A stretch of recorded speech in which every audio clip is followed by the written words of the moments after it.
Narrator. It feels like, every time you turn on the news, there's another story that just makes your heart sink. Narrator. Just last Manchester, a teenager was stabbed in broad daylight. Narrator. He was just walking home from college. Narrator. His family are devastated, and honestly, the whole community is in shock. Narrator. It's the kind of senseless violence that leaves you asking why. Narrator. Then you hear about the smash and grab raids in London. Narrator. High-end shops on Regent Street. Narrator. Targeted by gangs on mopeds. Narrator. They're in and out in minutes, leaving behind shattered glass and a deep sense of unease. Narrator. It's brazen. Narrator. It's fast. Narrator. And it's happening more and more. Narrator. These aren't just isolated incidents anymore. Narrator. They feel like a pattern, a trend. Narrator. I spoke to a shopkeeper in Birmingham whose small convenience store was robbed twice in 6 months. Narrator. The first time they took cash. Narrator. The second time they threatened him with a knife. Narrator. He told me he's thinking of selling up. Narrator. He's worked there his whole life, but the fear is just too much. Narrator. He doesn't feel safe in his own shop. Narrator. This feeling is spreading across the country, from big cities to smaller towns. Narrator. It's a constant low-level anxiety that's changing the way we live. Narrator. Then there are the car thefts. Narrator. They've become so sophisticated. So, is this feeling of a crime wave just a feeling, or is it backed up by the numbers? I've been looking at the latest data from the Office for National Statistics, and honestly, it paints a complicated picture. Let's get into it. The figures for the year ending March 2025 show some really worrying trends. Knife crime is up by 12% compared to the previous year. That's a significant jump, and it backs up the stories we're all hearing. Homicides have also seen a slight increase, rising by 4%. These aren't huge numbers, but each one represents a life lost and a family destroyed. But here's where it gets tricky. Not all crime is going up. In fact, some categories are actually falling. Overall theft, according to police records, has decreased by about 3%. Criminal damage is down too, so why doesn't it feel that way? Part of the reason is that the crimes that are rising are the ones that scare us the most. Violent crime, robbery, sexual offences, these have a much bigger psychological impact on us and our communities. A drop in vandalism doesn't make you feel safer if you're worried about being mugged on your way home from work. Let's talk about sexual offences. The police have recorded a 7% increase in the last year. Some of the most devastating crimes are the ones we don't see. They happen behind the closed doors of ordinary-looking houses on streets just like yours. I'm talking about domestic abuse, honor-based violence, grooming. These are crimes that thrive in silence. And the statistics we have are just the tip of the iceberg. Charities supporting victims have reported a massive surge in calls since the pandemic.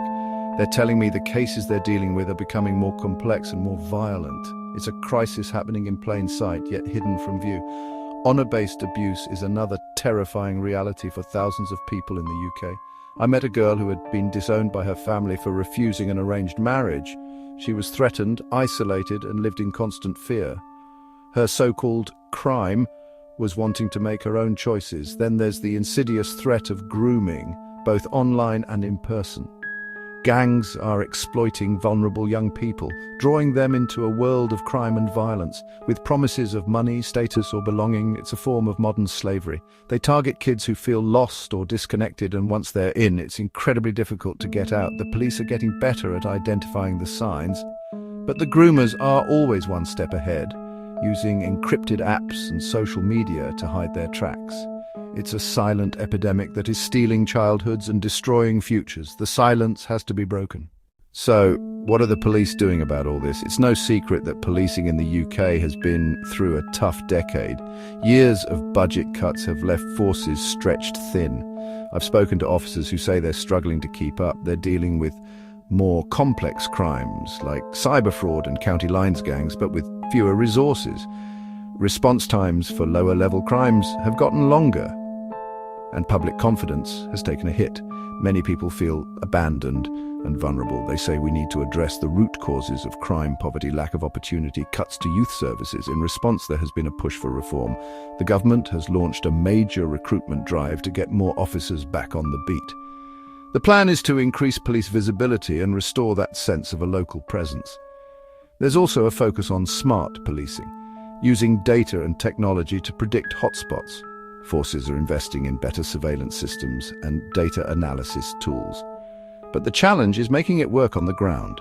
One big change is a renewed focus on neighborhood policing. The idea is to have officers who are a familiar face, who can build trust with residents. When people trust the police, they are more likely to report crimes and share information. It's about getting back to basics. But this approach takes time and consistent investment. The police can't do it all. They are the last line of defense, not the only one. Critics argue we need to tackle root causes: poverty, unemployment, and neglected youth services. It's a difficult balancing act for police chiefs across the country. New laws alone won't solve it. We need multi-agency, long-term solutions. Faced with all this, it's easy to feel helpless. But we aren't. There are things we can all do right now to make a difference in our own communities.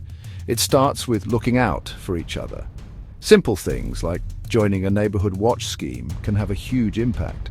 It's about being the eyes and ears for your street. Sharing information about suspicious activity helps everyone stay safer. Working together, from fixing streetlights to organizing patrols, makes a difference. It also builds a sense of community. We can put our support behind the charities and volunteer groups on the front line. Support victims of domestic abuse. Donate or volunteer if you can. Help young people escape gang life by backing youth services and mentorship programs. Another powerful tool we have is our voice. Hold elected officials to account. Write to your local MP, go to community meetings, ask what their plan is to tackle crime in your area. When we demand action, we force politicians to make crime a priority. Support youth services and mental health provisions. These are prevention, not just responses. Invest in our young people and give them opportunities. Donating, volunteering. These groups often run on shoestring budgets. Choose to get involved, not look the other way. By working together, we can push back against the fear and start to reclaim our streets, reclaim our parks, reclaim our communities. We can build a country where everyone, no matter where they live, feels safe. Support victims, don't judge them, and use your voice to demand change.